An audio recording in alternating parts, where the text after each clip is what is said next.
Good afternoon, everybody, and welcome to another edition of Real Talks. I'm your host, David Steele. So this is the spoilercast for the film that just came out this week. I actually had a chance to go see it on Wednesday, so I got a little early homework done. And so anybody who's unfamiliar with it, it is Transformers: Rise of the Base. That is the spoilercast. So it is obviously one of the biggest properties that Paramount has. So I want to give everybody a fair warning right now. This is a spoiler cast, and I am going to be talking about everything about this film. The good, the bad, and the indifferent. Please, guys, if you have not seen the film, I wouldn't advise you watching this, only because I don't want to spoil it for you. Go watch it, then come back and watch it on, YouTube, and leave me your thoughts and everything down at the bottom, and I'll definitely get back to you. So yeah, that is the spoiler cast, and that's the spoiler cast here, and so it came out on Thursday, just as like everything else. So a little backstory about this and about the whole IP in itself. So this actually started right back in the 1980s. Okay, so Hasbro was looking for a new line of toys, and at the time there were a lot of different toys coming out. I mean, you had Masters of the Universe, you had G.I. Joe, you had a bunch of other things, and subsequently they needed something, and they came up with this, which was pretty cool because there had never been. I mean, they're aliens, and they turned into different things. Okay, so in 2007, of course, everybody knows that Michael Bay actually did the very first film for this, and he directed the very first film. And he's a good filmmaker. I mean, you look at his library. I mean, he does have some flops, but now mind you, when I say all this, guys, I want to be absolutely crystal clear. Okay, a couple of things. Number one, film is subjective. Okay, so something you may not like, I may not care for, and something I like, you may not care for. Just that's first and foremost. Second of all, I do have an appreciation for not only good film, but making films. I actually wanted to be a screenwriter at one point, so I know the process, the lengthy process that it takes in order to make a film. So if I'm giving this a negative review, I want you to know that it's not that this has no bearing on the people that were behind the camera. Okay. The camera operators, the gaffers, the boom operators. It's nothing on them. Everything is the creative differences or the creative, decision making. Okay. Producers and whatnot. So I'm not, I put out a tweet earlier today. I have that perspective, okay, of being able to make a short film, wasn't good, but in a film class, and then having to do it. So I know what it takes for all the obstacles, okay? So that's the other thing too. Okay, so back to Transformers. Transformers, I loved them growing up. I thought they were fantastic. I, had all of these things, when I was growing up. Okay, so let's dive into the movie. Okay, so as it said in the tease, okay, this is a film that basically this is the 6th or 7th film in this franchise. Okay, it all started back in 2007, like I said. So this one here takes place in the 1990s, the mid 1990s. Okay, and so this is predating. This is supposed to be like it's a prequel to the first Transformers, and it is a direct sequel to the film that came out a couple years ago in Bumblebee. Okay. So the film takes place in 1994. Okay. And the stars of the film, okay, are Anthony Ramos and Dominique Fishback. And they're good actors. I mean, they're not, let's say, A-listers, but they are, no. I mean, you may recognize him from the small part that he had in A Star is Born. I love that movie all day. Okay. So he had a small little part in that. And she's been in some other She's been in some other films throughout her career. So they decided to cast these two actors and for this film. So that being said, so this film is set, as I said, the 1990s, and once again, now to be fair, okay, I understand that this is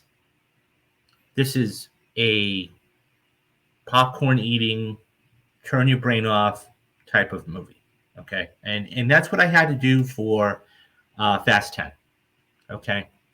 So I was asked the other day, well, which is better, Fast? Because I'll be honest, my first, let me get my thoughts about the movie first, and then I'll get into that. First and foremost, I thought this movie was terrible. All the way around. Okay. I put out a tweet, I think, late last week, or earlier this week. I think it was right after I finished watching the film. So my initial thoughts walking out of the theater, okay. Number one, there was no plot to it. Okay. The plot was to save the world. We've seen this plenty of times before, and there's nothing wrong with that. Okay. That's number one. Number two, there were no stakes. Okay. There is a scene where Bumblebee in the first act, okay, so we see, this key, and that's what this is. It's a transwarp key that came from a different planet and landed on Earth. And Dominique Fishback's character she works in this museum, and she was trying to figure out what it is. And so we had this snarky boss type said, I'm going, basically trying to say, oh yeah, I know what it is. I mean, even in the beginning of the film, when the police said there was a robbery, okay, she comes in and the boss gets her to authenticate everything that was real and not. Okay. So later on, she basically says, this is from such and such. So she examines the piece and finds out that it's not from where it was. And she tells her, and she just brushes her off. So she comes back, or she stays late, and she goes in and examines it. And so from that point, so we are introduced, in the very beginning, we're introduced to Anthony Ramos' character, Noah. Okay, Noah is his name, and he has a little brother. Okay, and the brother, this is his brother. Okay, and so in order to really make it heartwarming and touching, they have him have sickle cell disease. Now that's a serious disease. I'm not making light of that at all. Okay, it's 1994. So he comes in. He's playing his Game Boy, his little gray Game Boy. Okay, I used to have one of these back in the day. I loved playing it. So there was a whole thing of him trying to beat this Mario game. Okay, he says, I can't beat the final boss type of thing. Okay. So he's really having a problem, okay, and he's not doing that well. So he goes back to the hospital. Noah first of all, he's going into a job interview that gets canceled, unbeknownst to him. Okay, so he goes to talk to the guy, and he basically says, I can't have somebody because I'm unreliable, this, and this. So at that point, he's like, fine. So he gets his brother, and they go to the hospital. And so they're behind in their payments, of course. And, basically the nurse says, I can't have him coming in when they're 3 months behind. So this is where the character starts. Okay. I didn't feel there was no stakes or emotion for me with him, with Noah, or his brother. And that's not to say that I'm a cold-hearted person. I'm just saying that I didn't feel anything. Okay. That being said, he has his buddy that he says, look, you can go boost a couple cars and make some money. Okay. And he goes and he goes to this fancy place and he gets in. And so when we meet the first Transformer, okay, Mirage, okay, who I liked. I mean, I got to be honest. He was a Porsche and everything else, and there was some comedic beats to it. Okay, I did not I did not laugh one time in this movie, not one time. Okay, so the car goes and starts driving off by himself. Okay, and he evades the police after a few minutes, which is fine. I mean, it's your normal police chase, and then at that point, what ends up happening is he goes to this garage. So he goes to this garage, and Optimus Prime, of course, being the leader of the Autobots, um, basically says, "Look, all the Transformers, come to this location. We can find a way home." So they all meet together. Okay, so it's now they're all together. You've got Bumblebee, you've got Mirage, you've got all of the other Optimus Prime, you have all of the other ones. Okay, and those are the three main ones in this. At that point, he Prime is upset because he brought a human into there. Okay, to say they can't be with one of us. Now, mind you, guys, if we go back to one of the first installments of the Transformers with Shia LaBeouf, okay, they had humans, that were actually, as the franchise went along, they were actually working with the humans. So once again, we have somebody that, we're taking a step backwards. Is like, why are there humans? Why are you doing this? So Mirage makes I won't say bribe, but he basically says, look, if you go in and get this artifact for us so we can go home, I'll let you sell me to make a lot of money to help your brother. Okay. So at that point, they don't like the plan. So he goes and he breaks into the museum, discovers Dominique Fishback's character. Okay. And her name is Elena. Okay. Discovers Elena. And then at that point, there's a tussle, and then there's a big explosion because we see these new machines, okay, that are trying to get this key. Now, I should back up and go all the way back to the beginning. One of the first things that we see in this film, and I actually like the story building, was the story building of the Maximals. That was actually very well done. Okay, we see the Maximals on their planet, and so we see how the different robots are. Okay, I mean, so here are the Maximals. Okay, you have, and I don't even know their names. So you have, okay, so here are the four Maximals. I don't even know if they have names, to be absolutely honest. But so you have a giant gorilla, for lack of a better word. Okay, you have a rhino. Okay, a cheetah, and this bird, this condor, if you will. Now that was so those are the four Maximals. So they all get on. The key goes to Earth. So they then go to Earth, okay, and try to protect the key. Now, we don't see them again for another 20 or 30 minutes.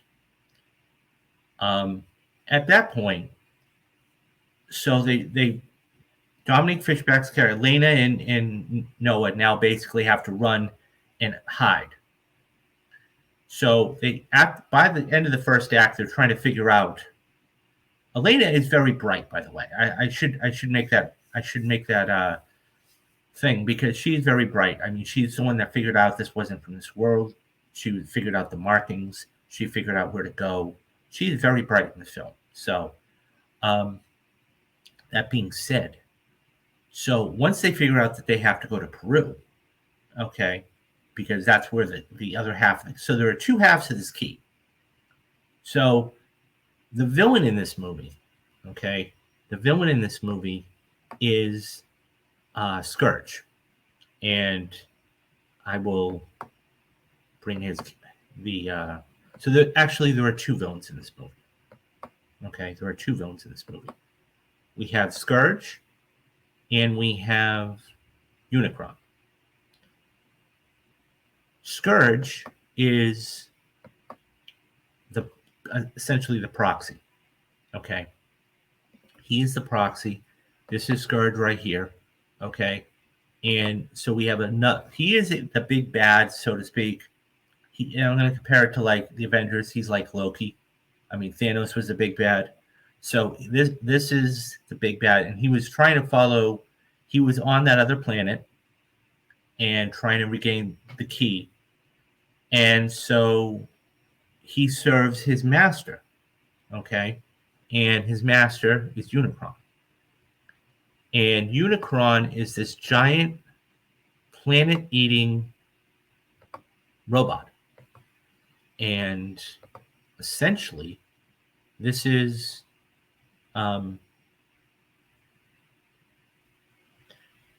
so I thought I had it here. So he's this big giant eating robot.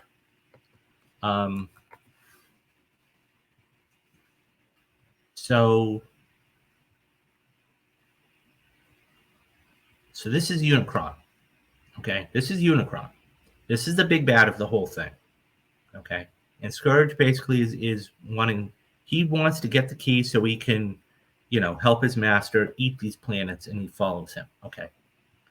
So as we go through the movie, okay, they figure out that they have to go to Peru.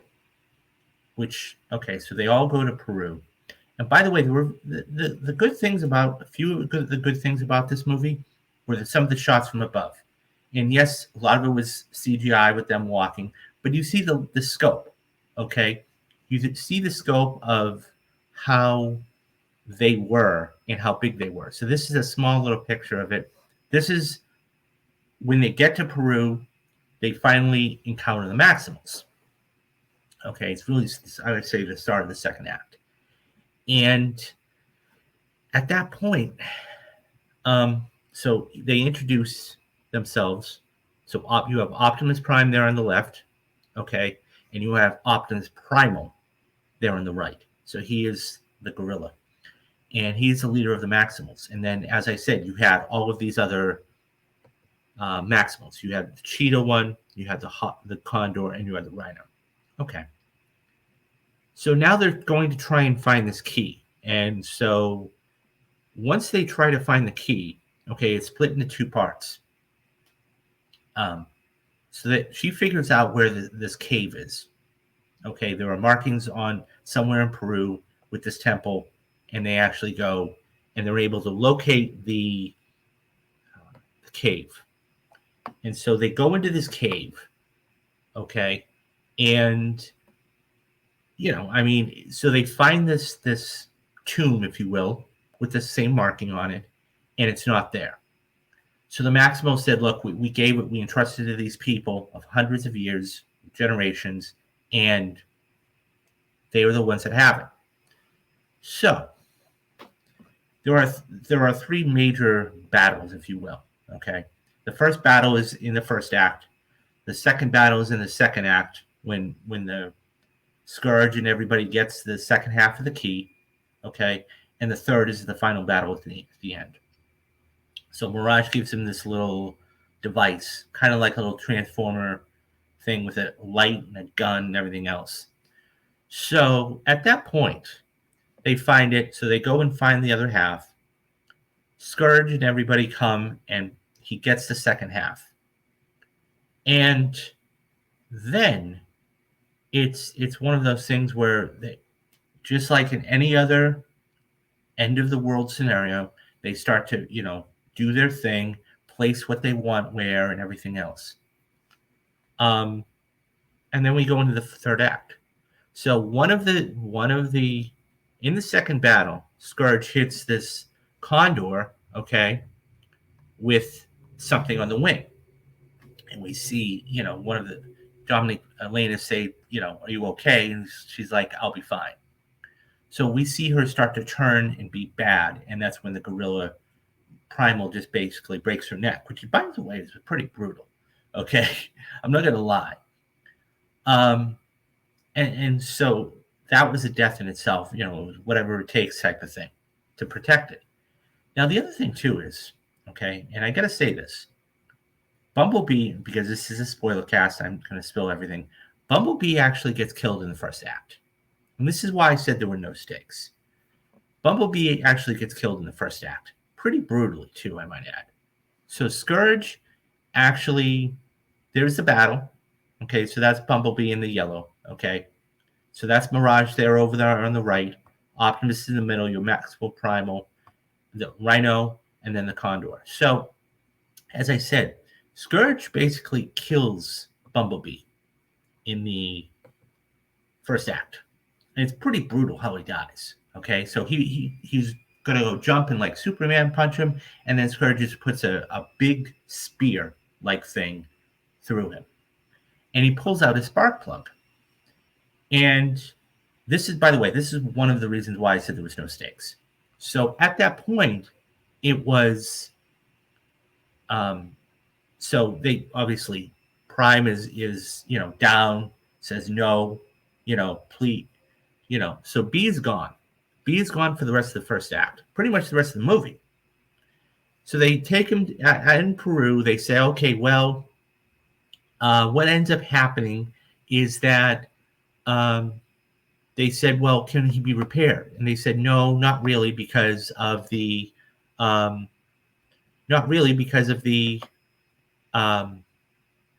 you need so much energy, and it's more energy than we have. So in the final battle, okay, what ends up happening is Unicron basically gives off this power. And all of a sudden, he wakes up out of nowhere. And he comes down and starts rescuing everybody. And that was a problem I had because, as I said, there were no stakes in this movie. You're killing a character off, and then 45 minutes later, you're having him come back.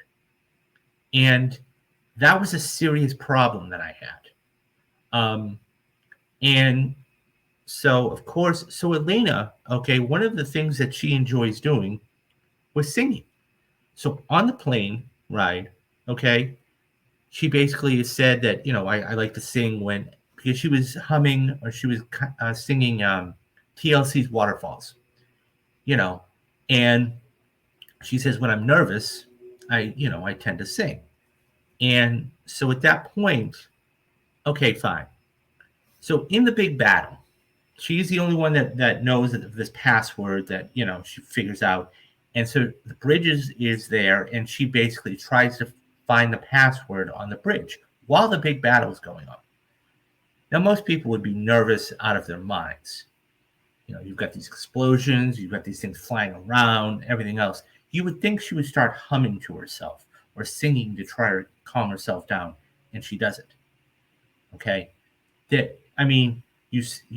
So it was one of those things where she did nothing of that. And she got it, and that was it. We see Scourge, okay? We see Mirage take on Scourge. Well, of course, he's not going to be able to handle him. And he gets killed right on top of Noah. And so then they, Noah, and there's a moment before they all leave, okay, where Noah and Mirage and his brother basically are talking. Okay, well, it's Noah and his brother. He's like, look, I have to go away for a bit. I don't know when I'll be back. And so Noah's, so Mirage is looking in the window, peering in the window, and so the car, essentially breaks. And so he's like, is that a robot? He's like, no. So he comes out, and, he tries to be a tough guy.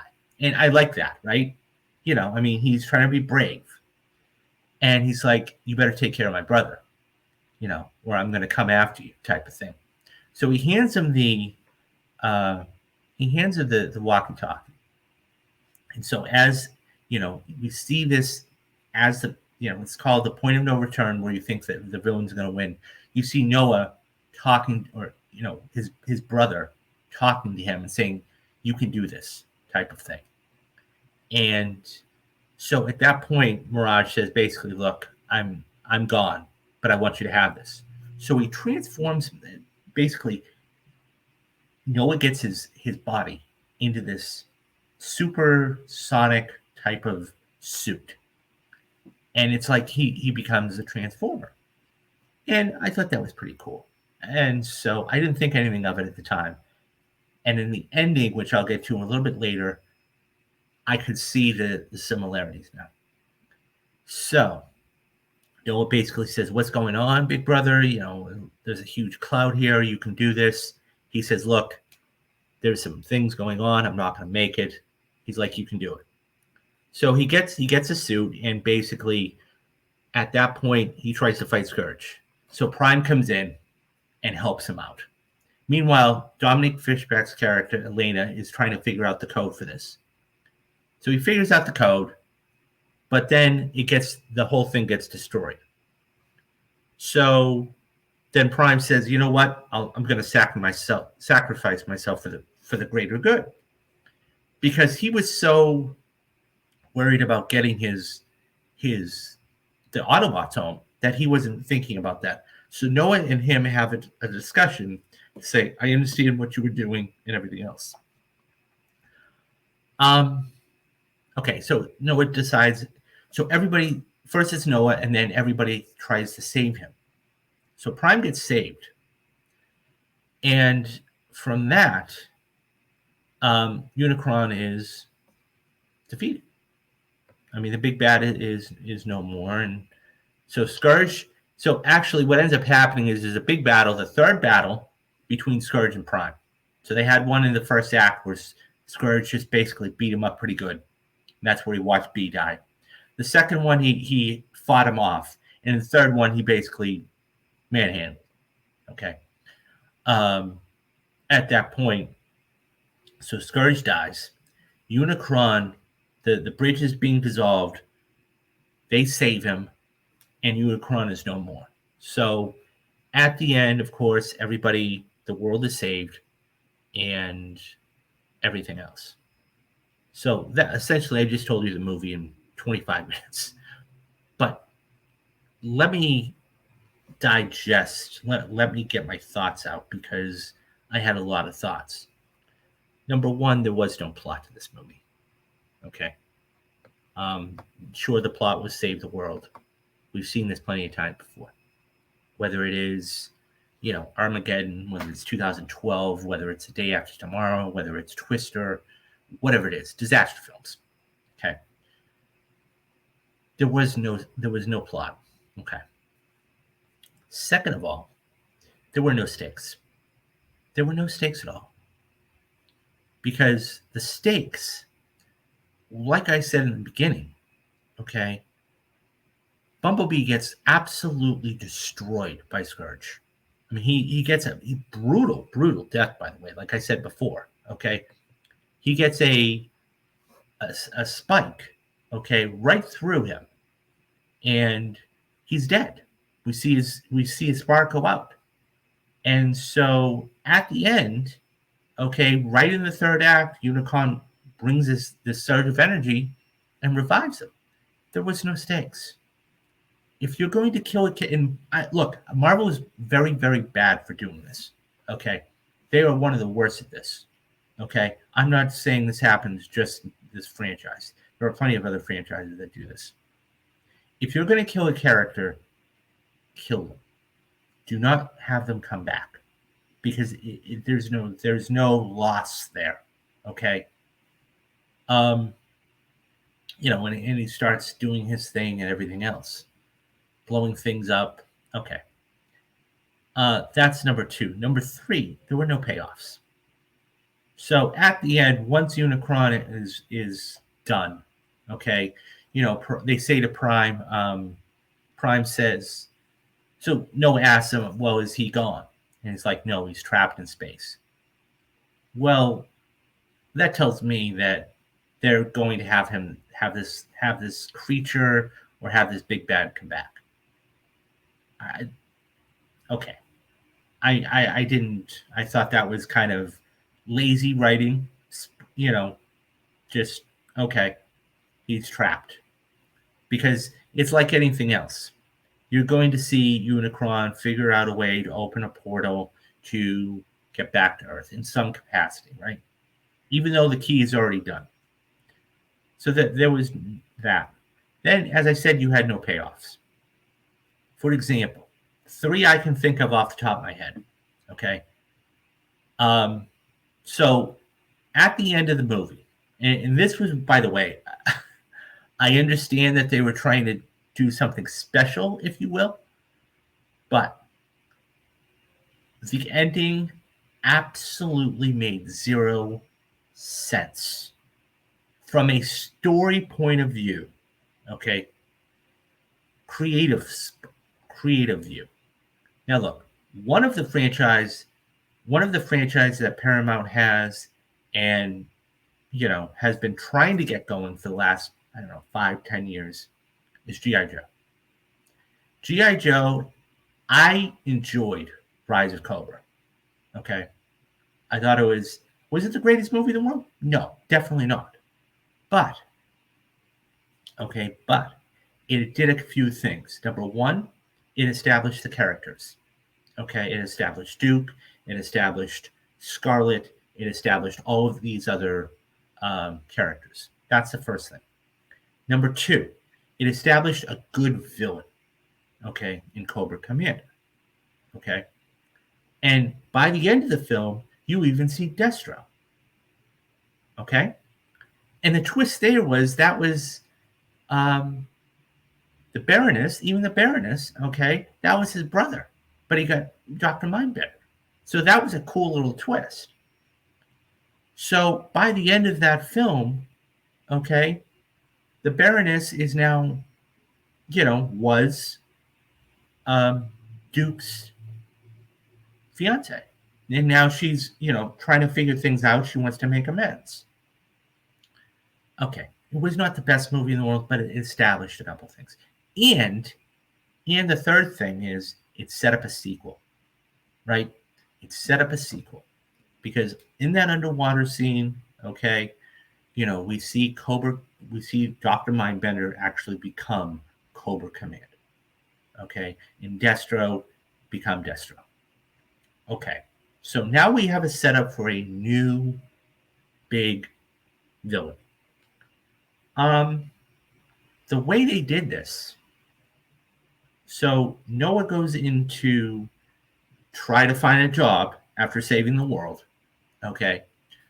And, he goes into this ship, what looks like to be a shipping dock or whatever. And he goes up to the security guard and says, "Hi, I'm Noah, so-and-so." And he sees Elena on 60 Minutes. And so instead of saying to the guard, "Oh, I know her," or, he says, "Brooklyn, baby." And it's like, my question is, how did she get on 60 Minutes? All of a sudden, right? I mean, it's not like once the world has been saved, once they're on the plane coming back, we see nothing. We see nothing of her. Okay? I mean, at least have them, have her go back to the museum or have her take her boss's job or something. But it was just, there was nothing after that. All of a sudden, she just shows up in 60 Minutes out of nowhere. And I'm like, okay. But at least say like, "Oh, I know her," or "She and I are good friends," or "That's my friend," something. Okay. So then, he says, "Okay, well, he'll see you now." And then at the end, so he goes in, Noah's okay. So he basically goes in and says, "So we have this guy. I don't have his picture in front of me, okay? But so we see this gentleman come in, and he is he's dressed in this short sleeve shirt, and he is so he's interviewing Noah. And what ends up happening is that he basically says, "What was the last thing you did?" So he was asking him about the last thing he did. And He said, "Oh well, it was short term. It was because, of course, he just saved the world, and he didn't want to give that away. That because he didn't think he was going to believe him. So he said, "Oh, it was short term, and it was um, it was international." And so Michael Kelly, okay, it was Michael Kelly, and his name was Agent Burke. Okay, so Agent Burke, basically, I don't even think we know. He's not even like, "Hey, I'm Agent Burke," blah blah blah. So at that point, he says, "I know where you've been. I know what you've been doing. You were in Peru and South America, and you were saving the world with these robots." And he's like, "Well, no, I have no idea what you're talking about." He's like, "Well, I know where you've been. I know what you've been doing. And look, I'm not here to, you know, do anything. I am just here to tell you I work for this organization that because Noah was ex-military." And he says, "Well, I don't think that, I want you to come work for us." And so he pushes him a card face down. And I'm like, okay. And so he turns, so then he goes over the wall and just turns a picture. And of course, this big thing opens. And so he turns the card over and it says G.I. Joe. And it wasn't the G.I. Joe from like the 1980s. It's not that font. It's the newer font that from like the newer movies. And he walks over and he's like, "Oh." And that's it. That's the final, and then cuts to black. Now, there was a post-credit scene. I didn't stick around for the post-credit scene just because I didn't care for it. But from what I understand, okay, the next movie that they're going to do is trying to incorporate G.I. Joe with the Transformers. And as this little picture says, it's the worst decision of all time. I'm not going to lie. It's the worst decision of all time. Because for a number of different reasons. Number one, there was no setup. I mean, you look at, there wasn't even like a couple of cutscenes with satellites moving over, overhead over Earth or anything. And so we don't know what they were, or maybe they had a little something on them. Nothing. Okay. Number two, I don't think Anthony Ramos can carry a franchise. That's just me personally.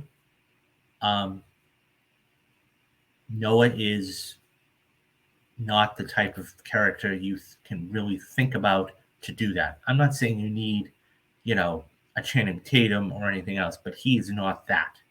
Okay. Number three, where does this come from? Like, if we've had over and over and over in other Transformer movies, we've had special op forces, some of the best in the world for our military can't take down these things. Okay. So you're telling me now we've got G.I. Joe going to do it? That doesn't make any sense. And number four, I watched an interview from somebody with Collider talking about the producer. And he says, well, it's kind of hard to introduce all of these different characters and this. And I'm thinking to myself, no, it's not. No, it's not. There were a couple of things I took away from the interview. Number one, the producer had already basically said, low key, that Steven is coming back. Steven Capello is coming back. Now, he is the one who directed Creature, which was okay. It wasn't the best out of the three, but it was an okay sequel. So that was the first thing. The second thing I took away from it is this: you can absolutely do it. You don't take the exact template that Marvel has given you, but they've given you a template.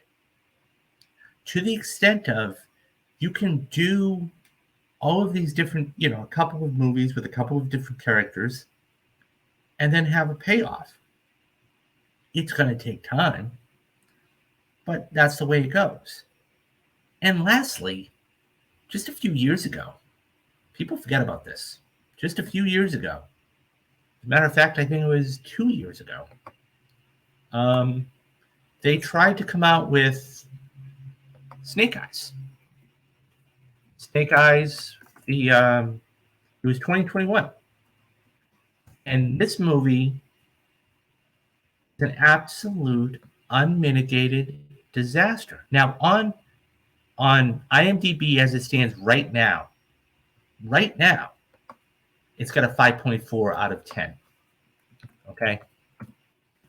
So that being said, let's look on Rotten Tomatoes. So this has a 35% rating from 145 critic ratings and 74% from over 1,000 audience ratings.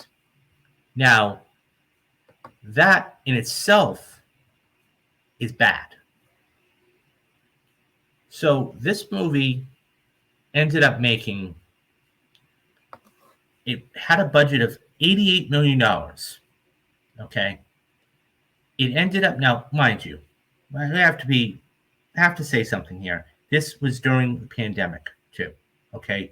Right around the pandemic time. So let's take that into account. It was released in July of 2021. Okay. It only ended up making $40 million. You say, well, that's pretty low. Yeah, it is horribly low. I don't see how, for those people that saw it, I mean, 74% is definitely not. So I have not seen this because there were so many things wrong with this that it was bad. Anyway, so here's my point. You're not going to be able to do another G.I. Joe movie because the last one was a complete disaster. Okay. Now, if you're going to totally reboot it, okay, and basically say, well, if you want to do another G.I. Joe movie and reboot it with the, because look, you're not going to be able to get anybody to come back. You're going to have to get a whole new cast. And I think that being said, it's not going to work. And I think it's a bad idea. I think it's a bad idea because you're barely making it.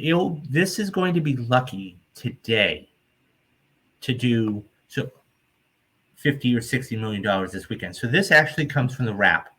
Okay, this is from Jeremy Fauser, who I just had on a show on May 24th. So guys, go check that out. But nonetheless, this comes from him, and this is what he has to say. Transformers Spider-Verse in tight race for #1 box office. Rise of the Beast currently has the edge with an estimated $60 million opening weekend. Paramount's Skydance Transformers Rise of the Beast is in a tight race with Sony's Spider-Man Across the Spider-Verse for #1 at the box office, with both films expected to earn over $55 million domestic this weekend. Transformers Rise of the Beast currently has a slight edge topping Spider-Verse on Friday with $25.6 million opening day from 3,678 theaters. Some industry estimates are predicting a $58 million opening, while Paramount is predicting a $60 million launch. Either result would beat pre-release projections for a $50 to $55 million start. With a reported $200 million production budget for marketing, Transformers Rise of the Beast will need robust international turnout on these domestic results. But the film has won over hardcore fans of the Autobots with an A- cinema score and a Rotten Tomatoes audience score of 90%. Transformers needs the audience buzz to keep rolling out because it will get significant competition for The Flash next weekend. While some industry insiders are predicting the second #1 weekend for Across the Spider-Verse, Sony is staying conservative in its studio estimates with a second weekend total of $56 million, which would put it #2. That's a respectable 54% drop from the animated sequel's $120.6 million opening, despite the loss of the premium format theaters, showing the strength of the film was word of mouth among audiences. After just 9 days in United States theaters, Across the Spider-Verse will have passed $190 million domestic of its the predecessor. Into the Spider-Verse is on track to become the highest-grossing film in the movie of Sony Pictures or animation, despite The Little Mermaid in third place with the industry estimated at 3.6 million third weekend, keeping a strong pace with domestic with $223 million gross so far.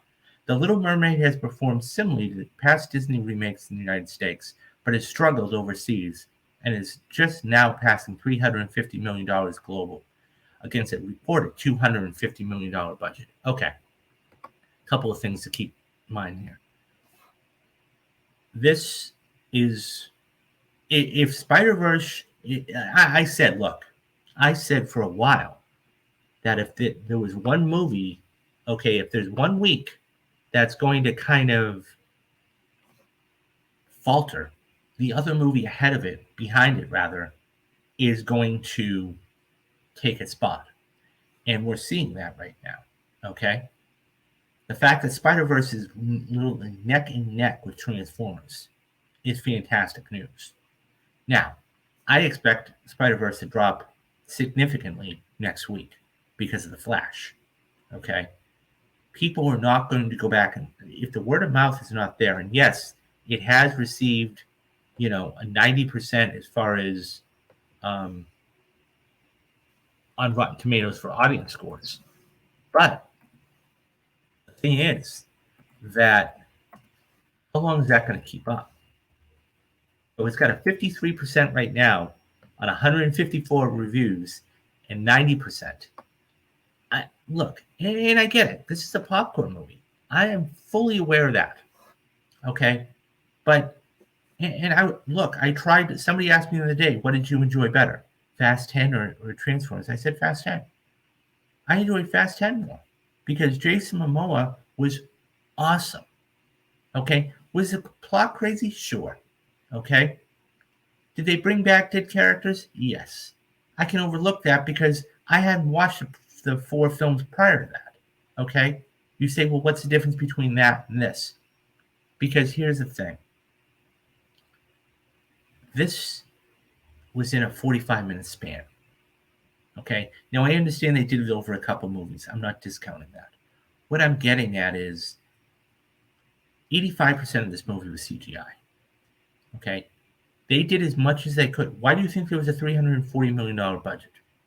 Okay? Oh, I'm not saying they did everything practically. They did as much as they could.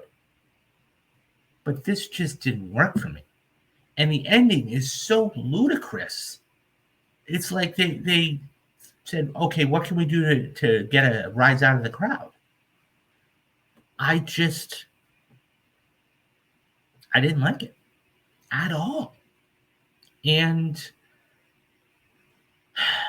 I mean, this is, Michael Bay may have well just directed this movie. I hate to say it. It didn't work at all for me. And I think that when you try and insert something like a crossover, okay, to where it's like, we're going to do this. How? You've got to set this up. I mean, whatever the next film is, whether it's a G.I. Joe film or whether it's a Transformers film, it's not going to work. I just, at the end of the day, I didn't like the movie. I didn't like the movie. It didn't hold me. There were no payoffs. There was no plot. The ending was just ludicrous beyond recognition. And I just couldn't stand it. Now, obviously, like I said, I'm knocking this film, but they're all creative differences. Okay? It's creative differences between me and what they put on the screen. This has nothing to do with the crew. The crew busted their butts 10, 12, 14 hours a day probably to get this thing made. And they did a phenomenal job. Okay? And I just didn't like it. I didn't like it. And, I can as I said before, I can shut my brain off and go into something like Fast 10. I can try to shut my brain off and go in. And that's the other thing, too. Okay, let's call a spade a spade. There hadn't been a Transformers movie since 2018. Okay? So you're talking about a 5-year gap, and they're trying to reboot this thing, and it's just not working. Yeah.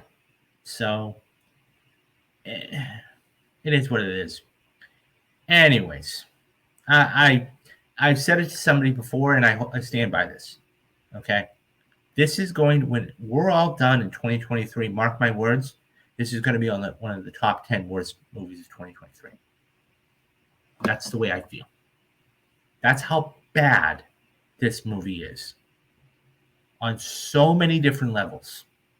Whether it's the story, the stakes, the plot, the ending, it just so many different things went wrong with this movie. And it was almost like they had to put out another Transformers to keep this on life support. And now you've got the Maximals in there, and I mean, you didn't really see many of the Max. I mean, yeah, one of them got killed, okay, but the Rhino didn't do much. The Cheetah didn't do much, okay. Optimus Primal was there. I mean, he was their leader, and but So, anyways, sorry guys, I didn't like it. So that is my spoiler cast of review of Transformers: Rise of the Beast. It didn't work for me on all these different levels, and I hope, for Paramount's sake, that it's successful. Let me say one other thing too. I am never of the idea to have a movie fail. I never want that. Two things I will do. Number one, I never want to see a movie fail. And number two, okay, I never want, knowing how to make a short and everything else, all the things. I never want, I have all the respect and admiration for the crew. Okay. So when I talk about this, like I said at the top of the show, I'm not saying it's their fault because they had very little. They're doing their job. I blame the creatives for this. Okay. And Anthony and Dominic did the very best they could for what they had. I said this too. Okay. You can have the greatest movie in the world, okay, the greatest story in the world, and worst actors, and they will do the very best they can. It'll be a mediocre movie. However, you can have the worst story in the world and the greatest actors, and it will be a subpar movie. And that's what it comes down to, because it's all about story, hands down.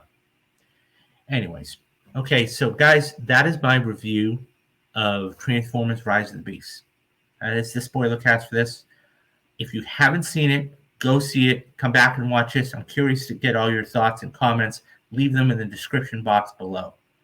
Couple of things. Number one, the Mission Impossible rewatch series will be continuing very shortly. I'm going to sit down and probably watch Mission Impossible 3 tonight and record that for you guys this week at some point. So by July 12th, a little less than a month, okay, I will have watched all of the Mission Impossible movies, and the videos will be out for you guys. That is number one. Number two, I just put up another couple podcasts. This May is now finished. Yay! So I put up May 28th and May 30th for you guys. So those, go back, and if you cannot watch this show, go back, listen to it. It's just a show in audio form. Okay. You can find it on wherever you get your favorite podcasts, iHeartRadio, Spotify, or Apple Podcasts. Just search for that picture or David Steele. It'll come up for Real Talks. I just sent out this week's set of shows. So that's Across the Spider-Verse, there's a couple of shows I did, and the 2023 mid-year review. So those will be out, and I will be getting those back and putting those up shortly. Number three, we have The Flash coming out this upcoming week. Same thing applies, guys. I will be going to the Thursday show, and we will be doing for the next 2 months, Thursday showing, and then Saturday spoiler cast. So come back here next Saturday, and I will be doing a spoiler cast for The Flash. What else? Yeah, and just stay tuned, guys. Perfect movies I just put up. I just put up The Dark Knight last week, so that couldn't believe that turned 15 almost. So yeah, I talked all about The Dark Knight and why I think that's a perfect movie. And guys, go check out all of the other uh, perfect movies on YouTube. We've got Silence and Lambs, Heat, Social Network, Captain America: Winter Soldier, all that. Last thing, if you'd like to support me, which would be fantastic, there's a couple ways you can do it. Number one, you can either come in here and you know drop a super chat, which would be most appreciative. Number two, you can head on over to the store. We got Father's Day coming up; it's right around the corner. Okay, there's mugs, there's T-shirts, there's hoodies, there's a bunch of stuff. So um, yeah, so there's that. Number three, you can hit that join button. It's only $2.99 a month, so less than a gallon of milk right now. I'm trying to make it as very, very cheap, so be financially frugal for everybody. Or lastly, you can head on over to my Patreon. I'm going to be putting up 2 new videos this month. Okay, $5 and $10 are the levels. As I said, very cheap. $5 is going to get you Mob Mondays. Right now, The Departed is up there. I just did that with Brad Rochefort a few months ago. Number two, $10 a month gets you Rewatch Wednesdays and Mob Mondays. I did Steve Jobs. So for this month, I'm going to be doing Training Day, and I'm going to be doing another mob movie. I think Casino will probably be the film I do for that. And then, so that's another way you can support me. Guys, if all I ask, even if you pop in here for a couple minutes, make sure you hit that like and subscribe button. I'm looking to get this out to everybody. I'm giving you more than you could possibly want for the rest of the year. Okay, I'm talking about spoilercasts, I'm talking about interviews, I'm talking about perfect movies, I'm talking about all that other stuff. So, yeah, and that's going to do it. I think so. Come back here on Monday, and we're going to be talking all about what's going on in Hollywood. We're going to be talking about the box office and all that good stuff. So basically, that's it. Like I said, and do the 3 things that you need to do, guys. Be safe, be careful, and have a great weekend. I'm David Steele, and you have been watching Real Talks. Bye-bye, guys.